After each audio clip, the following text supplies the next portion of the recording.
as I said earlier, our vaccines have arrived. About 600,000 of them were expected to start the inoculation early next month. Head of our health desk, Fred Smith, is joining me via Zoom to help us understand where we are in the scheme of affairs, and then we'll go across the regions. Fred.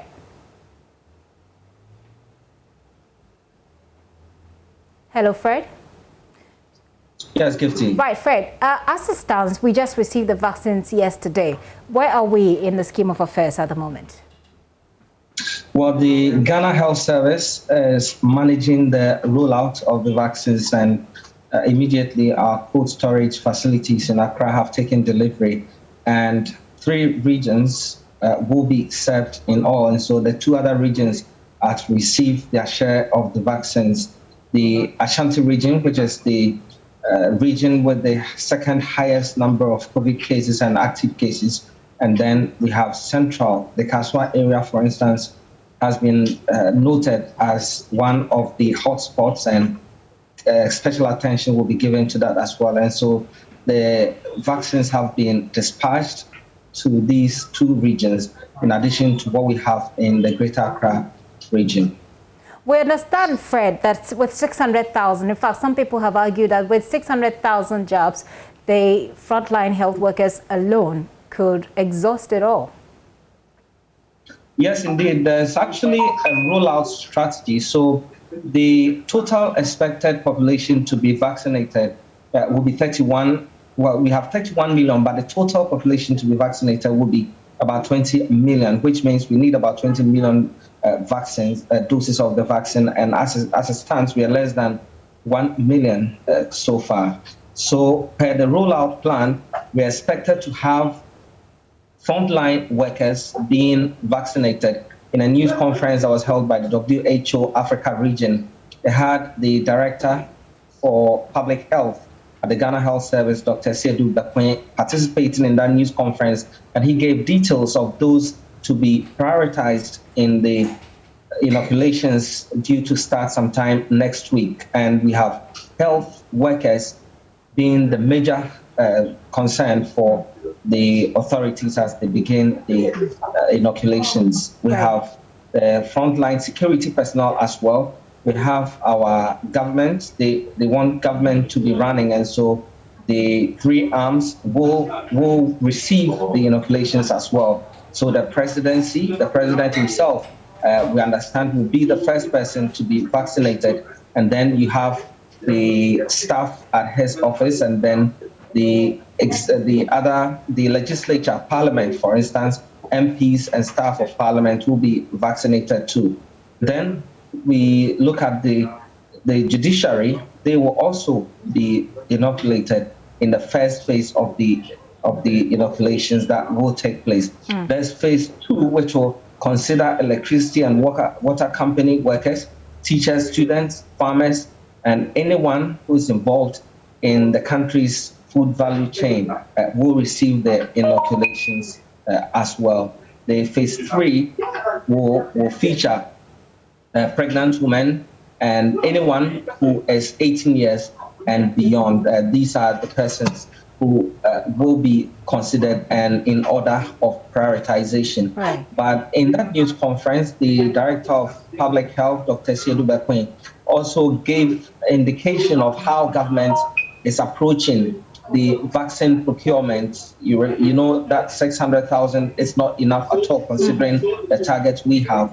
And so he says government is not limiting itself to the COVAX facility, and that it is expanding its scope to cover all other areas, all other options open, to ensure that we are able to procure as much as we can to bring in. Mind you, some of the vaccines require very, very low temperatures for storage, and Ghana doesn't have such facilities. And so, yes, even though we're expanding our scope, we may not be able to bring in almost all of them, but those that can fit the Ghana situation will be brought in. The new revelation, Gifty, is that the Ghana's private sector are being engaged. So government currently is in talks with the private sector to get them to support with some 5 million doses of the vaccine, the latest, Gifty. Well, before I let you go, Fred, we know that there is some level of vaccine hesitancy in the system, and we'll be going across the regions to find out how prepared they are for it. But you've been engaging with the man in charge of risk communications, Dr. Da Costa, who we may have on the show to also explain a bit more further. Have they been disclosing government's risk communication plan or communication plan when it comes to making people more open to being vaccinated? Well, if you observe, a number of officials of the Ghana Health Service and indeed persons from the Ministry of Health, as well as other persons in government, what they've been doing is to try and encourage persons who may have some misconceptions about the vaccines to change their minds. And that campaign is underway. It's ongoing. They're trying to educate people. You have a situation where someone will call you. My mother, for instance, called me yesterday and told me what her pastor had told her, that this is a plan to introduce the mark of the beast, and therefore she should not take it. I had to educate my mom on why the vaccine is important. And I told her, in fact, she wanted me to stay away from it, but I convinced her that it was important that we all take it. And I told her I was going to take it. I convinced her my mother is going to take it. So I think each and every one of us will have some responsibility to play in this area. But of course, we cannot do it on our own. We need the direction of the Ghana Health Service, and that's what they've been doing. They are on the radio. They are using the Information Services Department to try and get people to understand that there are benefits in inoculating, and that outweighs any adverse effects that anybody may suffer. And that's not even confirmed that there are adverse effects. If you observe, there are inoculations happening around the world, and we're not hearing of any adverse effects.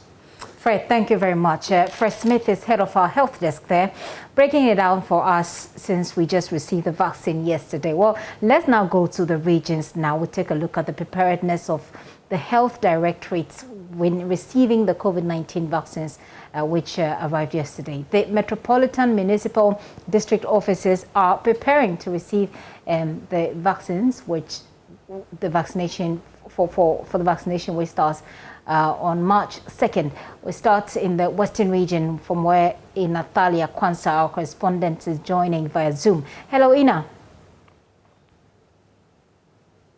Well, it looks like I've lost Ina there. We'll raise her back on Zoom. But let's go to the Ashanti region, where Prince Apia has been speaking to some residents. Hello, Prince.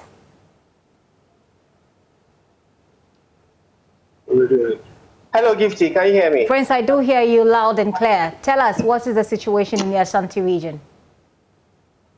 Okay, so in the Ashanti region, the regional health directorate has been briefing the media. They are saying that by 2nd of March, they are going to take delivery of the part of the vaccine that's supposed to come to the Ashanti region. And so that is what they are preparing. And they are saying that for them, they have categorized the persons who are going to benefit from this vaccine from the start. And the health workers, those in the front line, are very, very important, are the first on the list. Then the persons with chronic diseases like cancer, diabetes, hypertension, and other immunosuppressive conditions, they are going to be second on the list. Then the security agencies, executives, and opinion leaders, like the chiefs, also on the list. And then persons over 60 years. Then it continues from there. Students and journalists and the likes will continue from there. What we are saying is that this is very important because of the many misconceptions around.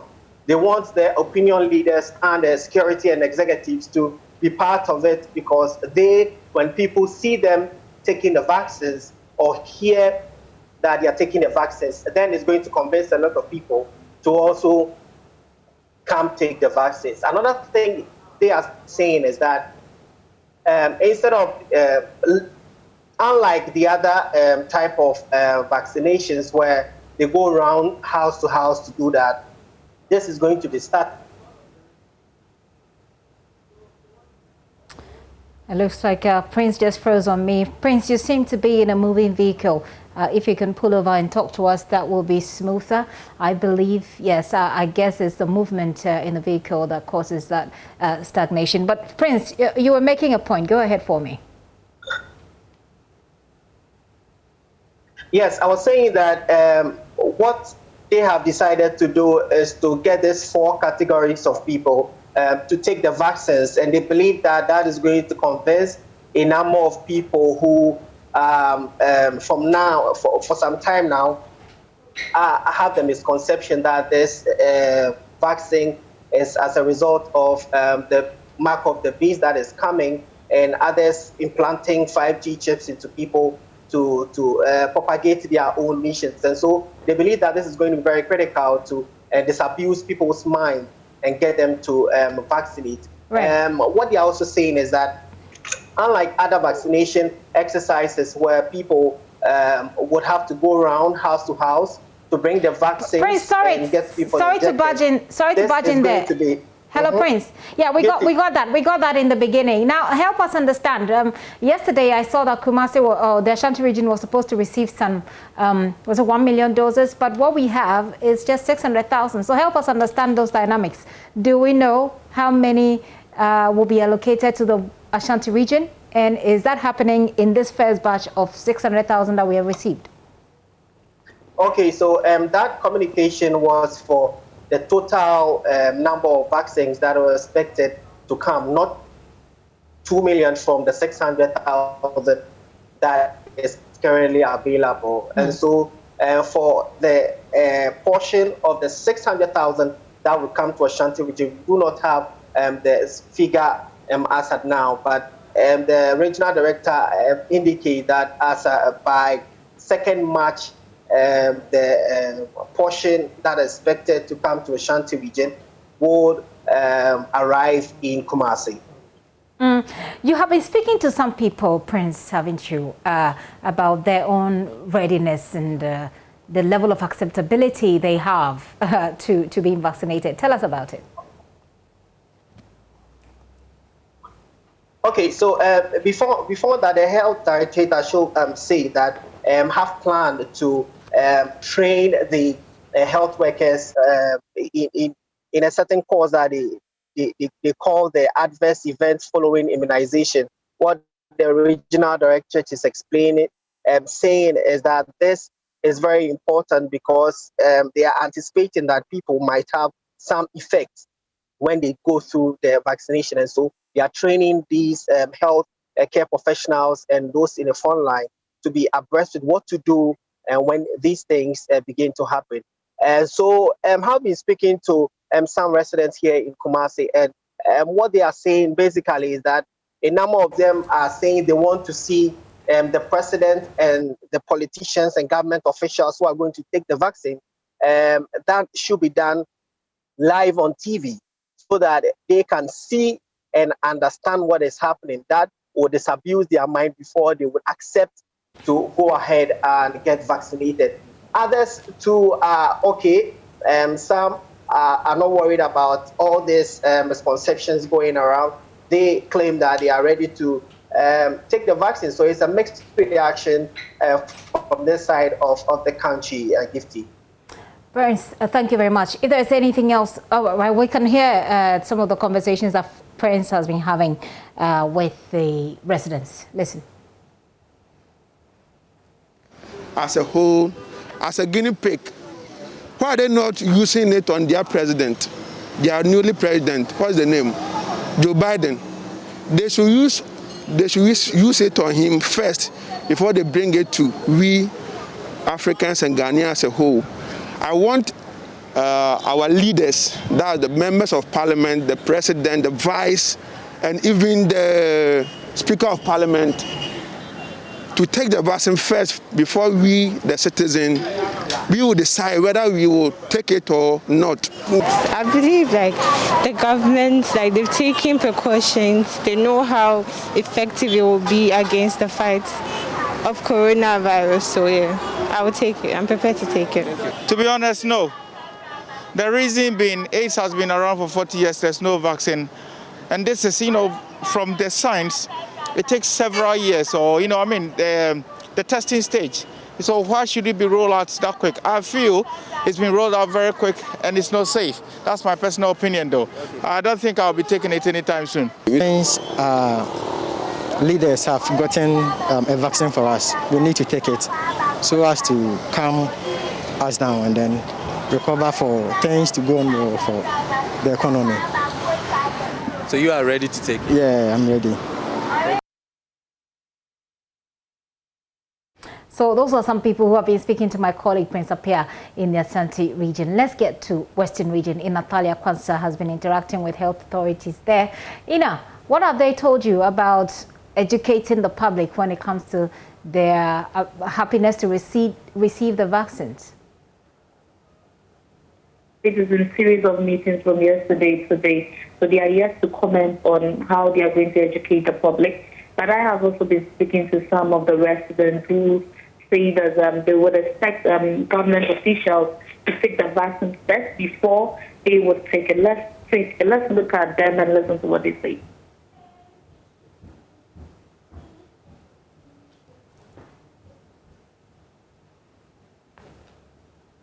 Okay. Because that is the decision of the government that everybody should take so that it will revamp the situation. It will curtail the situation. So I think, to me, I will take it. And I'm also going to advise my household people to also take it. When I see anybody in town, I also try to advise the person to also take it because it's very, very important. So that we will all try to curb this pandemic. Oh, the vaccine, they will take the vaccine, but we are waiting for the leaders of the country to take it first. If they are being vaccinated and we see that they are fit, why not? We also take it. So we are waiting for the leaders to take it first before we take it. No. Why? Because of what I have heard about the vaccine. And what have you heard about it? I have heard on WhatsApp that when other people take it out, they have started behaving so strange. So as for me, I'm not ready to take the vaccine because of what I have heard and what I have seen on WhatsApp and all this stuff. So as for me, I have observed my nose mask and social distance.